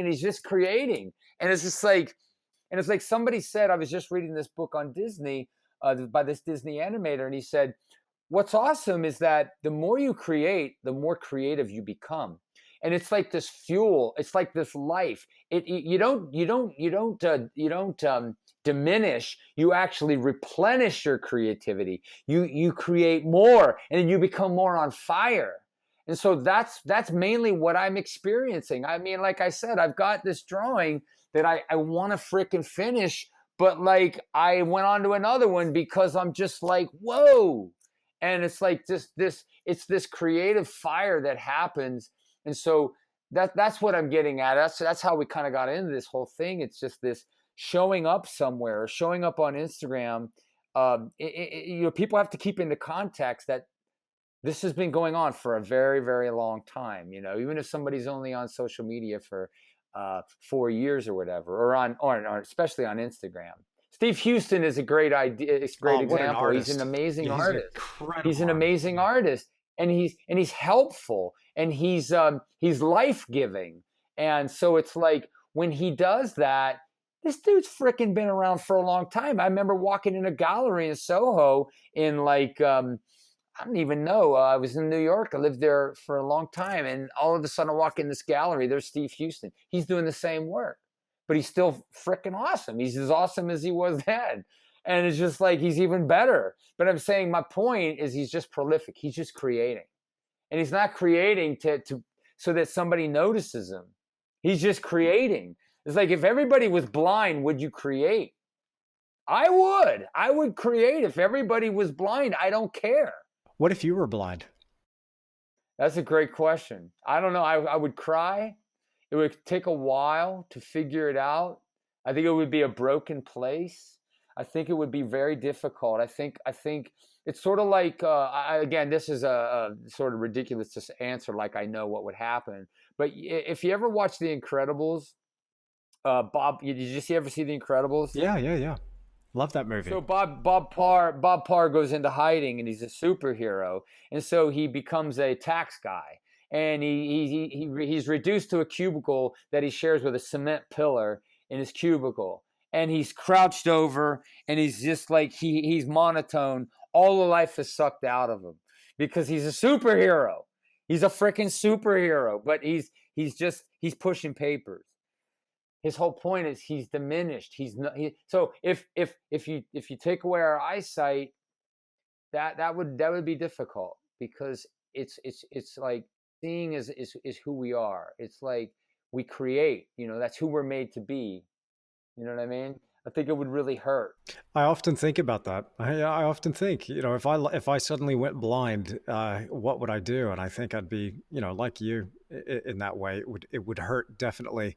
And then I think, well, what other capacity do I have in my brain for other things that are creative? I don't know, but I don't know what it is. But I do think about that often. I'm insanely grateful. Would you still create? I would create. I'd probably pick. I would pick up my guitar. And I'd become musical, and I would, and I'd create, I'd probably create sculptures that were meant to be felt. Interesting. Yeah, there you go. So you just open up something else. I like that, yeah. I don't want to go blind though. Yeah, me neither. Yeah, because then I wouldn't get to look at artwork like the stuff you produce. So this, it's interesting. You've got such a wide variety of work on your website, but it all seems to be done with immense skill, but also a real sense of humor as well. Because you were just mentioning the piece of Hillary Clinton. Now, look, I know you don't want to get political or anything, neither do I. But how did that drawing come to be? And can you tell me more about that process? Which one are you talking about? Let me pull it up. Is it in your portfolio? What is she doing? She is reaching with one hand in her jacket, almost like a Mason sign, and the other hand with a fist.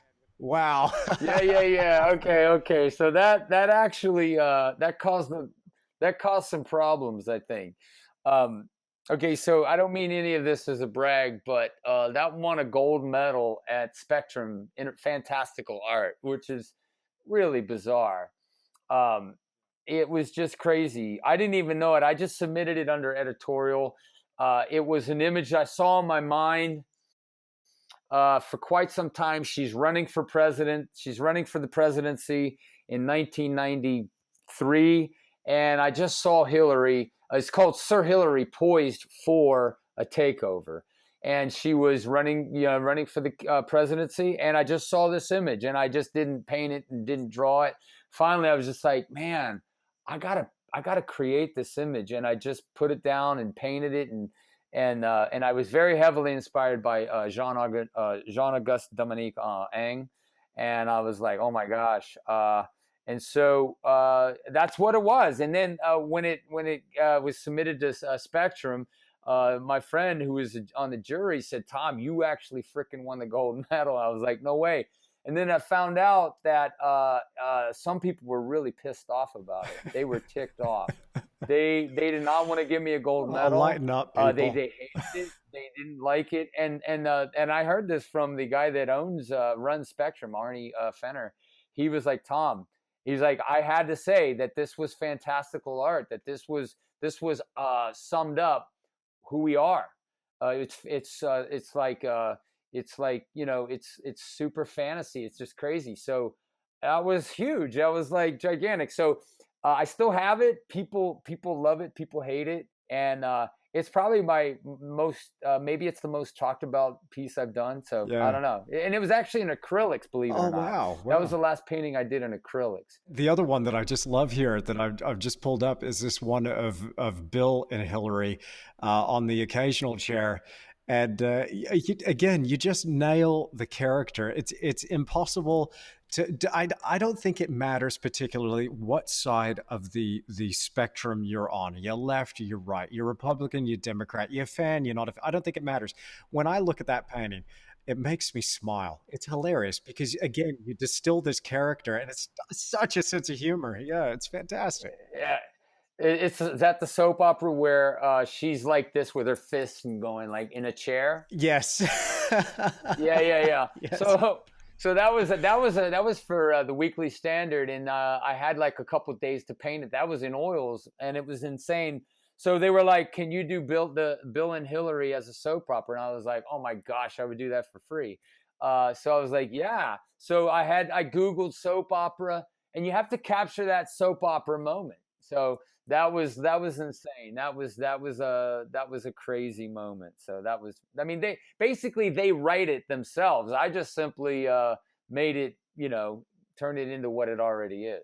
It's you're almost a fly on the wall in terms of culture and society, aren't you? I kind of feel that artists are the ones that are sitting back observing and again distilling all this information from around us and then putting it down, and it's almost doing it without judgment or anything else, just going, it's just running through that filter and then put back in again, and it's going, here you go, this is you. I yeah. Yeah, it's visual commentary is for sure what it is. Like they're paying you to visually comment. That's what that boils down. So you're not visually commenting passively. I'm being mean.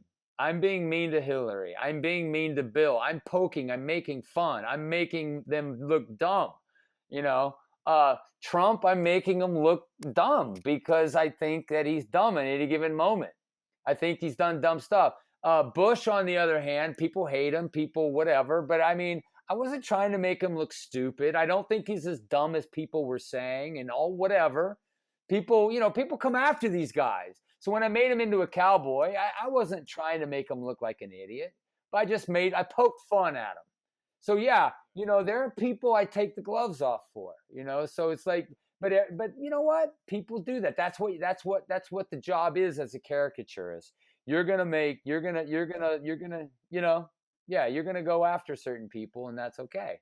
So how do you draw these political figures and people that are really up there in the society, like Hillary or Donald, and at the same time keep the news at arm's distance and not actually focus on that too much?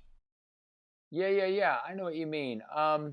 So I don't pay attention to the news. I'll see little blurbs, but I don't read things. So, Hmm. you know, um, when I have to do a story or something, I read what I need to know. Most of the time it's like, uh, oh, I just did Al Sharpton. This was a cover. I don't know. I can't see my screen anymore, basically. No, I can see that. Yeah, perfect. Oh, beautiful work. I see Bernie in the background. Yeah. So it was like Al Sharpton is sitting in a chair arrogantly, and you have Bernie, and they give me a lineup of people. So at that point, I design it, and I make Al looking stupid because he's arrogant, and so I don't really read much, but I gather different photos and work from them, and and yeah, I mean, and then I that one was painted digitally. I only had like 2 days on that, and so uh, you basically I concern myself with what's absolutely necessary, just enough to do the story. Absolutely. I will just mention though that the cover that you just held up was the cover of the Washington Examiner, and Yeah, that's the Washington Examiner. it's brilliant work. And again, just as soon as you see it, you know exactly who it is. But there's more of a character of the person coming through. There's this quality to your work where it's immediately recognizable, but you immediately understand more about the story, but also the individual characteristics of the people that you're painting. And Yeah, to me, it's like it's right. visual communication at its best. It requires no Yeah, verbal explanation whatsoever. You look at it, you get it, and it's immediate. And this is a thing I think with art, we so many people today have almost lost that in a way, and I'm really grateful to people like you for doing this, because I think what's become lost is a lot of work nowadays, in particular with contemporary art. It requires so much of a verbal description for the viewer to get. They call it reading the work. Why would you have to read work? yeah, You know, right. you're Exactly. supposed to look at it and get it. If it's doing its job, you look at it, you get Yeah, it. And right on. this is why I think, what you're doing. And again, I'm not saying this to just, patronize or anything. I genuinely dig it. You look at it Oh, and thanks, you get man. it, man. You get it. No, thanks. Yeah, no, it's I mean, see, so many people think that like caricature is just like big nose and I'm gonna blow it out, and then they're loud everywhere. But caricature, for me, at least my work, it's I'm picking the places to blow out. So if and I'm picking the places to tell a story or picking the places to have fun, and so that instant recognizability about it, or it's just a thing that happens through that just happens through the years of doing it. You start finding your voice. And so the other thing that I do when I do caricature is I'm always trying to find the greatest photo of that person. Not all of the pictures look like them, but sometimes, even if I've never seen the person before, I look at all the photos of them and I say, wow, this one, they keep looking like this. They keep looking, and I start seeing this spirit about them. So Bernie's smile, I'm like, that's Bernie. And so, like you said, when you see it, you go, oh, that's Bernie.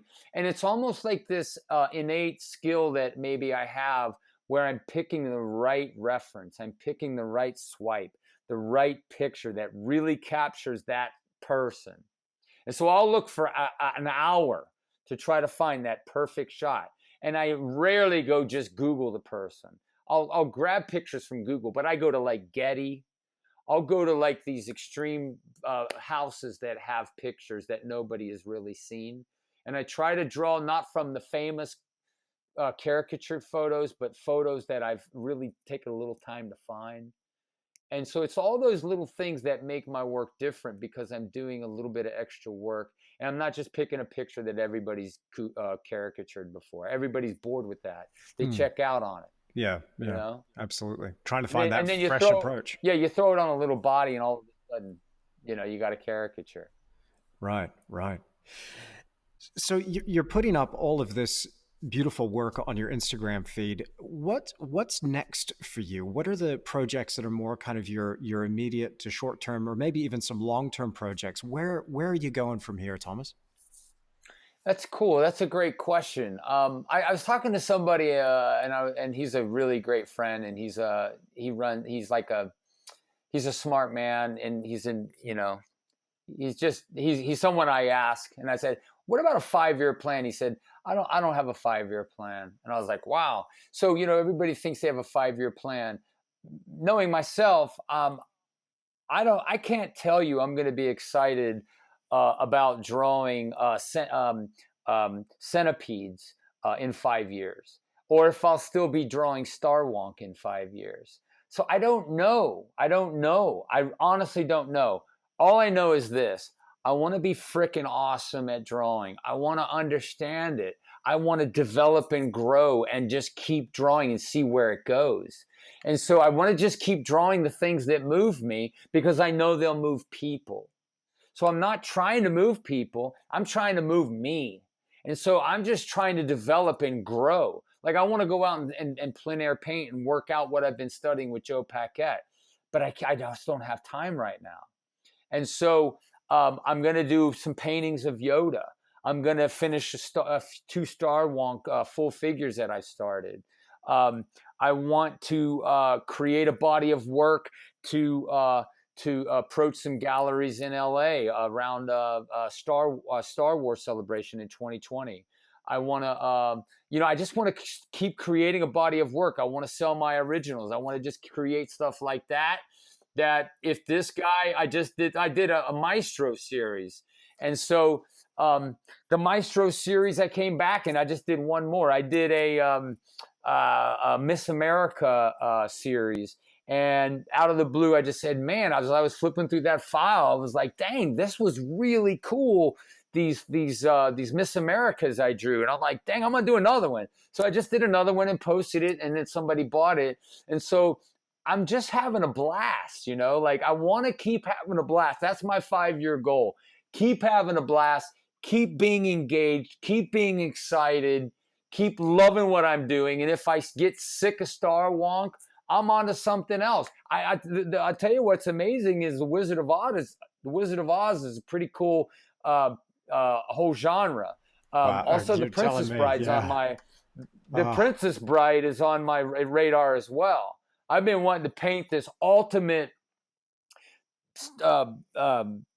Princess Bride painting that's like, 30 by 40 and bigger. I want to paint just an insane thing of drawn well, drawn wonked out, but where it's just like, oh my gosh. And someone will say like, well, who are you going to sell that to? I don't know until they see it. Right here. That's the whole point. I could just see. Yeah.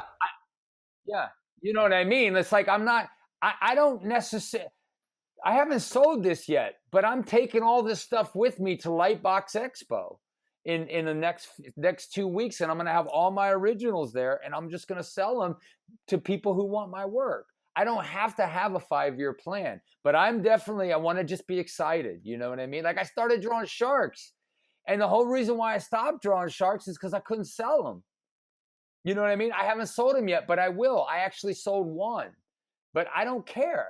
That's what I did for like a month. It doesn't matter, but I still have them. They're going to sell at some point, but I'm not going to sell them for $200. I'm going to sell them for freaking $4,000 or $3,000 or $10,000 or whatever. But I don't have to sell it. Do you see my point?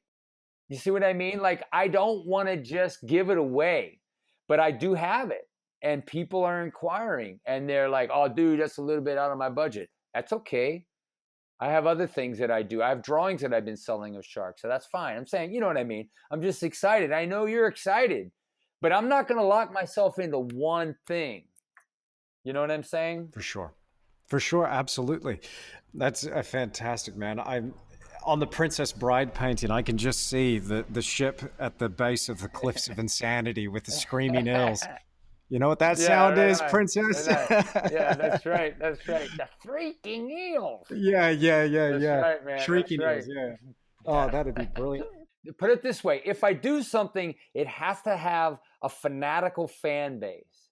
That fanatical fan base is security, meaning you already have a market. You have people that are hungry. And so you create it, they'll want it. Like no doubt, I did an underpainting of Obi-Wan Kenobi and sold it with two. Dude was like, man, I love your work. I love the old Star Wonk stuff. What do you have for sale? I showed him like 5 or 6 things, and he bought 3 things, and I sent him out to Portland. And I'm gonna paint another Obi-Wan. You know what I mean? Like I'm just saying, original artwork, people will want your stuff. Like, and landscapes are a high percentage.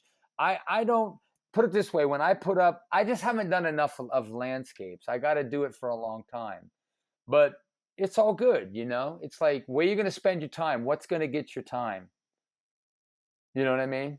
Yeah, absolutely.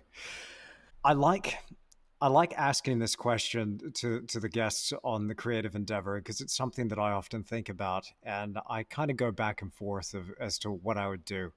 But if you had the opportunity to go back in time, sit down with your younger self, maybe right at the cusp of some of those things that you were going through, maybe around 10, 12, or maybe even a bit older, around 16. If you had the opportunity to go back and talk to yourself as a younger man, what would you say, if you would say anything? What would you impart any wisdom? Yeah. I mean, that's a great question. It'd be flippant to answer it so quickly. Um, you know, the number one thing I would say in terms of just as a human being is be kind to people, be nice to people, and remember, people are hurting, people are broken, and so to reach out and change their day just by acknowledging them and helping them. Um, that's to me, that's a big deal. um, and don't be arrogant, be helpful, to people, you know. And love on those around you, love on your wife, love on your kids. Nothing's more important than them. Art at the end of the day, it can only make you so happy, but it has a ceiling. But your family is legit, and your friends are legit, and that's everything. You know what I mean? Mic drop. Yeah. Drop the mic. Yeah, fantastic, fantastic. So is that what you would tell? Is that what you tell your 10-year-old self? 10-year-old self, I'd say, stop playing kung fu, and acting like you're Bruce Lee, and don't do drugs, and study as hard as you can in school, because you could be extremely smart someday if you apply yourself, and draw and study and go study with great artists. And be humble. That's what I would tell my 10-year-old self. Fantastic. Well, Thomas Fluharty, this has been a real honor, a privilege, just an absolute treat talking to you. Oh, I'm honored, dude. You're an awesome artist. I love your work, and I'm just honored. It's more of a blast to hang with someone who knows what they're doing, and we communicate, we connect, and so it's an honor. Thank you very much, my Well, friend. thank you. Thank you for being on this episode of The Creative Endeavor. Awesome, dude. Thanks, man. I really hope that you've enjoyed this episode of The Creative Endeavor, and a big thank you to Thomas Fluharty for joining me. Now, of course, if you want to see more of Thomas's work, then check him out online. He can be found on Instagram at Thomas Fluharty, and also on his website at www.thomasfluharty.com. I've put those links in the description down below. Make sure you check out his amazing art. Now, of course, if you want to come back for more and see more episodes of The Creative Endeavor, some of my painting tutorials, or my new Sketch Endeavor series, then make sure you subscribe to this channel and hit that notification icon so you're notified when I upload another video. As always, you can find me on Instagram and Facebook, but most important, make sure you subscribe through my website at andrewtischler.com. Thank you so much for stopping by, and I'll see you again soon.